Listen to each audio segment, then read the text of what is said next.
IPL, BPL এবং PSL এই তিনটি টুর্নামেন্টকে পৃথিবীর সবথেকে জনপ্রিয় টুর্নামেন্ট বলা হয়, কারণ এই তিনটি টুর্নামেন্টে যেমন রয়েছে টাকা, ঠিক তেমনই রয়েছে দর্শক সংখ্যা। তবে এই তিনটি টুর্নামেন্টের মধ্যে অনেক কম্পারিজন করা হয়ে থাকে। কেউ কেউ বলে আইপিএল, পিএসএল সেরা, আবার কেউ কেউ বলে বিপিএল সেরা। আর এরকমটা হবেই না কেন, কারণ এই তিনটি টুর্নামেন্ট তাদের দেশের কোনো উৎসবের থেকে কম নয়। তো আজকের এই ভিডিওতে আমরা আইপিএল, বিপিএল এবং পিএসএল এর মধ্যে তুলনামূলক আলোচনা করব এবং দেখব যে কোন টুর্নামেন্ট একে অপরের থেকে কোন দিক দিয়ে এগিয়ে রয়েছে। তো এই তুমুল কম্পারিজন দেখতে হলে ভিডিওটি শেষ পর্যন্ত দেখতে থাকুন। তো আইপিএল এর কথা বললে সর্বপ্রথম এই টুর্নামেন্ট শুরু হয়েছিল 2008 সালে ভারতে, এবং তারপর থেকে প্রতি বছর জমকালো আয়োজনে অনুষ্ঠিত হয় এই টুর্নামেন্ট। আর এখন পর্যন্ত আইপিএল এ মোট 17টি সিজন খেলা হয়েছে। অন্যদিকে পিএসএল এর কথা বললে পিএসএল শুরু হয়েছিল 2016 সাল থেকে। আর আপনারা সবাই জানেন পিএসএল পাকিস্তানে অনুষ্ঠিত হয়। 2016 সাল থেকে এখন পর্যন্ত এই টুর্নামেন্ট জমকালোভাবে আয়োজন করা হয়েছে এবং পিএসএল এখন পর্যন্ত 9টি সিজন খেলা হয়েছে, যার মধ্যে 2টি সিজন আরব আমিরাতের মাঠে হয়েছে। যাই হোক, এরপর বাংলাদেশ প্রিমিয়ার লিগ অর্থাৎ বিপিএল এর কথা বললে এই টুর্নামেন্টটি শুরু হয়েছে 2012 সাল থেকে এবং এখন পর্যন্ত বিপিএল এ 11টি সিজন খেলা হয়েছে। আর বর্তমানে এই টুর্নামেন্ট রানিং চলতেছে।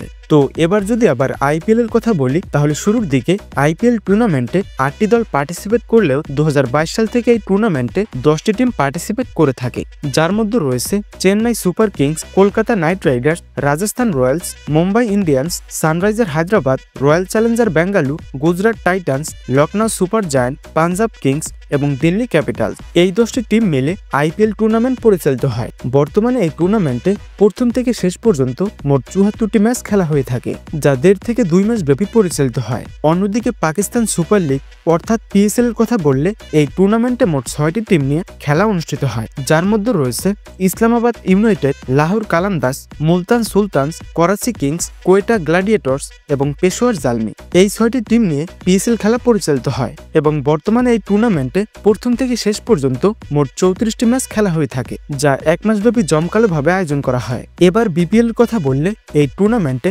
40 থেকে 50টি ম্যাচ অনুষ্ঠিত হয় এবং এই টুর্নামেন্টে মোট 60টি দল নিয়ে খেলা পরিচালিত হয়। এর মধ্যে রয়েছে Dhaka Capitals, Sylhet strikers, Rangpur Riders, দুর্বার রাজশাহী, ফরচুন বরিশাল, খুলনা টাইগার্স এবং চিটাগং কিংস। মজার ব্যাপার হচ্ছে এই টুর্নামেন্টও 1 থেকে 1.5 মাস ব্যাপী পরিচালিত হয়। তো এবার আমরা জানবো আইপিএল, বিপিএল এবং পিএসএল এর সব থেকে সফলতম দল কারা। তো আইপিএল এর সব থেকে সফলতম দল হচ্ছে চেন্নাই সুপার কিংস এবং মুম্বাই ইন্ডিয়ান্স, যারা 5 বার করে মোট 10 বার আইপিএল চ্যাম্পিয়ন হয়েছে। মানে আইপিএল এর মোট 17টি আসরের মধ্যে এই 2টি টিমই 10টি আসর জিতেছে।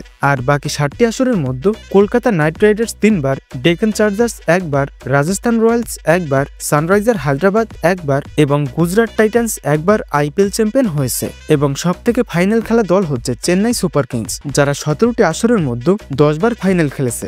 অন্যদিকে পিএসএল এর সব থেকে সফলতম দল হচ্ছে ইসলামাবাদ ইউনাইটেড, যারা 3 বার পিএসএল জিতেছে এবং মজার ব্যাপার হচ্ছে এই টিম ফাইনালে গিয়ে একবারও হারেনি। এরপর রয়েছে লাহোর কালান্দাস, যারা 2 বার পিএসএল জিতেছে। তারপর রয়েছে মুলতান সুলতানস, যারা 1 বার পিএসএল জিতেছে এবং 3 বার রানার্স আপ হয়েছে। তাছাড়া করাচি কিংস 1 বার, কোয়েটা গ্ল্যাডিয়েটর্স 1 বার এবং পেশোয়ার জালমি 1 বার পিএসএল চ্যাম্পিয়ন হয়েছে। এবার বিপিএল এর কথা বললে বিপিএল এর সব থেকে সফলতম দল হচ্ছে কুমিল্লা ভিক্টোরিয়ান্স, যারা 4 বার চ্যাম্পিয়ন হয়েছে। ইন্টারেস্টিং বিষয় হচ্ছে তারা 5 বার ফাইনালে গিয়ে 4 বারই চ্যাম্পিয়ন হয়েছে। এছাড়া ঢাকা ক্যাপিটালস 3 বার, রংপুর রাইডার্স 1 বার, রাজশাহী রয়্যালস 1 বার এবং ফরচুন বরিশাল 1 বার বিপিএল এর চ্যাম্পিয়ন হয়েছে। যাই হোক, এবার আইপিএল এর সেরা প্লেয়ারদের মধ্যে রয়েছে রোহিত শর্মা, বিরাট কোহলি, মহেন্দ্র সিং ধোনি এবং রবীন্দ্র জাদেজার মতো ক্রিকেটার। তাছাড়া আরও বিখ্যাত বিদেশি প্লেয়ার তো রয়েছে। অন্যদিকে পিএসএল এর সেরা প্লেয়ারদের মধ্যে রয়েছে বাবর আজম, শাহিন শাহ আফ্রিদি এবং মোহাম্মদ রেজওয়ানের মতো বিশ্বমানের প্লেয়ার। তাছাড়া বিদেশি ক্রিকেটার তো রয়েছে। এবার আমাদের বিপিএল এর সেরা প্লেয়ারদের মধ্যে রয়েছে মাহমুদুল্লাহ রিয়াদ, তামিম ইকবাল, মুশফিকুর রহিম এবং মোস্তাফিজুর রহমানের মতো বিশ্বসেরা প্লেয়ার। তবে একটা কথা আপনাদের জানিয়ে দেই, বিপিএল এবং পিএসএল এর তুলনায় আইপিএল এ অনেক দামি দামি প্লেয়ার খেলে থাকে, যারা কিনা বিপিএল কিংবা পিএসএল এর ধারে কাছেও আসে না। বন্ধুরা, এবার যদি এই 3টি টুর্নামেন্টের এক্সপেন্সিভ প্লেয়ারদের কথা বলি, তাহলে আইপিএল এর প্লেয়ারদের দামের ধারে কাছেও ভিড়তে পারবে না পিএসএল কিংবা বিপিএল এর প্লেয়াররা।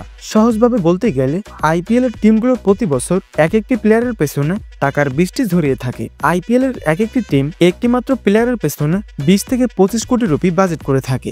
আর এরকম কয়েকটি এক্সপেন্সিভ প্লেয়ার নিয়ে তারা একটি টিম তৈরি করে। উদাহরণস্বরূপ বলতে গেলে গত আইপিএল এর সব থেকে দামি প্লেয়ার হচ্ছে মিচেল স্টার্ক, যার দাম প্রায় 25 কোটি রুপি। আর এই প্রাইজ মূল্য আইপিএল এর সব পুরনো রেকর্ড ভেঙে ফেলেছে। মানে যত দিন যাচ্ছে তত আইপিএল এর প্লেয়ারের দাম বেড়ে যাচ্ছে। অন্যদিকে পিএসএল এবং বিপিএল এর কথা বললে এই দুই টুর্নামেন্টে ক্যাটাগরি ভিত্তিক প্লেয়ারের দাম হয়ে থাকে। যেমন পিএসএল এ রয়েছে emerging category, silver category, gold category এবং ডায়মন্ড ক্যাটাগরি। আর এর মধ্যে সবথেকে দামি ক্যাটাগরি হচ্ছে ডায়মন্ড ক্যাটাগরি। এই ক্যাটাগরির প্লেয়াররা প্রায় 3 কোটি পাকিস্তানি রুপি পেয়ে থাকে, যা ইন্ডিয়ান কারেন্সিতে 1 কোটি রুপিও নয়। এরপরে রয়েছে গোল্ড ক্যাটাগরি, যারা প্রায় 1.5 কোটি পাকিস্তানি রুপি পেয়ে থাকে, যা ইন্ডিয়ান কারেন্সিতে 43 লক্ষ রুপি। তারপরে রয়েছে সিলভার ক্যাটাগরি। এই ক্যাটাগরির প্লেয়াররা 1 কোটি পাকিস্তানি রুপি পেয়ে থাকে। এবং সর্বশেষ রয়েছে ইমার্জিং ক্যাটাগরি। এই ক্যাটাগরির প্লেয়াররা 50 লক্ষ পাকিস্তানি রুপি পেয়ে থাকে। মানে এই ক্যাটাগরিতে পাকিস্তানের উদীয়মান প্লেয়ারদের কেনা হয়ে থাকে, যা ভারতীয় কারেন্সিতে মাত্র 15 লক্ষ রুপি। এবার বিপিএল এর কথা বললে এই টুর্নামেন্টেও ক্যাটাগরি ভিত্তিক প্লেয়ারের দাম হয়ে থাকে। যেমন এখানে রয়েছে A category, B category, C category, D category, E category এবং এফ ক্যাটাগরি। আর এর মধ্যে সবথেকে দামি ক্যাটাগরি হচ্ছে এ। এই ক্যাটাগরির প্লেয়াররা 60 লক্ষ টাকা পারিশ্রমিক পেয়ে থাকে, যা ইন্ডিয়ান কারেন্সিতে 45 লক্ষ 60 হাজার রুপি। এরপর রয়েছে বি ক্যাটাগরি, যারা 40 লক্ষ টাকা পারিশ্রমিক পেয়ে থাকে। এরপর রয়েছে সি ক্যাটাগরি, যারা 25 লক্ষ টাকা পারিশ্রমিক পেয়ে থাকে। এরপর রয়েছে ডি ক্যাটাগরি, যারা 20 লক্ষ টাকা পারিশ্রমিক পেয়ে থাকে। তারপর রয়েছে ই ক্যাটাগরি, যারা 15 লক্ষ টাকা পারিশ্রমিক পেয়ে থাকে। এবং সর্বশেষ রয়েছে এফ ক্যাটাগরি, যারা 10 লক্ষ টাকা পারিশ্রমিক পেয়ে থাকে। আর এটি ইন্ডিয়ান কারেন্সিতে মাত্র 7 লক্ষ 60 হাজার টাকা। মানে আপনি বুঝতেই পারছেন আইপিএল এর এক একটি এক্সপেন্সিভ প্লেয়ারের টাকা দিয়ে পিএসএল এবং বিপিএল এর সব থেকে দামি ক্যাটাগরির 30 থেকে 35 জন প্লেয়ার কেনা যাবে। তো এবার আসি টুর্নামেন্ট সেরায় এই তিনটি টুর্নামেন্ট কত টাকা দিয়ে থাকে। তো আইপিএল 2024-এর সর্বোচ্চ রান করা এবং সর্বোচ্চ উইকেটকারী প্লেয়ার পাবে 15 লক্ষ রুপি এবং টুর্নামেন্ট সেরা প্লেয়ার পাবে 20 লক্ষ রুপি। তাছাড়া সর্বোচ্চ বড় ছক্কা মারা প্লেয়ার পাবে 12 লক্ষ রুপি এবং গেম চেঞ্জার প্লেয়ার পাবে 12 লক্ষ রুপি। এছাড়া আরো নানা রকম পুরস্কার তো রয়েছে। অন্যদিকে পিএসএল এর কথা বললে পিএসএল এর সর্বোচ্চ রান করা এবং সর্বোচ্চ উইকেটকারী প্লেয়ার পাবে 10 লক্ষ ভারতীয় রুপি এবং টুর্নামেন্ট সেরা প্লেয়ার পাবে 10 লক্ষ ভারতীয় রুপি। তাছাড়া সর্বোচ্চ ভালো ফিল্ডিং করা এবং গেম চেঞ্জার প্লেয়ার পাবে 10 লক্ষ রুপি। এবার বিপিএল এর কথা বললে বিপিএল এর সর্বোচ্চ রান করা এবং সর্বোচ্চ উইকেটকারী প্লেয়ার পাবে 3 লক্ষ 80 হাজার ভারতীয় রুপি এবং টুর্নামেন্ট সেরা প্লেয়ার পাবে 7 লক্ষ 60 হাজার ভারতীয় রুপি। মানে এখানেও আইপিএল এর কাছে খুব বাজেভাবে হেরে গিয়েছে পিএসএল এবং বিপিএল। তো এবার যদি এই তিনটি টুর্নামেন্টের প্রাইজ মানির কথা বলি তাহলে আইপিএল এর চ্যাম্পিয়ন দলকে 20 কোটি রুপি দেওয়া হয়ে থাকে এবং রানার্স আপ দলকে 13 কোটি রুপি দেওয়া হয়ে থাকে। অন্যদিকে পিএসএল এর চ্যাম্পিয়ন দলকে 3 কোটি 60 লক্ষ ভারতীয় রুপি দেওয়া হয়ে থাকে এবং রানার্স আপ দলকে 1 কোটি 40 লক্ষ ভারতীয় রুপি দেওয়া হয়। এবার বিপিএল এর কথা বললে বিপিএল এর চ্যাম্পিয়ন দলকে 2 কোটি টাকা দেওয়া হয় এবং রানার্স আপ দলকে 1 কোটি টাকা দেওয়া হবে। মানে এখানে আইপিএল এবং পিএসএল এর তুলনায় বিপিএল অনেক পিছিয়ে রয়েছে। তো এবার যদি এই তিনটি টুর্নামেন্টের জনপ্রিয়তার কথা বলি তাহলে আইপিএল এর ধারে কাছেও ভিড়তে পারবে না পিএসএল এবং বিপিএল।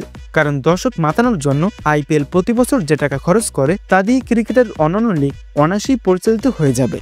তো বন্ধুরা এই ছিল আমাদের আজকের এই ভিডিও। এই ভিডিওর মাধ্যমে আপনারা নিশ্চয়ই বুঝতে পেরেছেন এই তিনটি টুর্নামেন্টের মধ্যে কোনটি সব থেকে সেরা। তো আপনাদের কাছে আমার প্রশ্ন, আইপিএল, বিপিএল এবং পিএসএল এর মধ্যে কোন ট্রফিটি দেখতে অনেক বেশি সুন্দর সেটা অবশ্যই কমেন্টের মাধ্যমে জানাবেন। তো আজকের মতো এই পর্যন্তই, দেখা হচ্ছে পরবর্তী কোনো ভিডিওতে। ধন্যবাদ।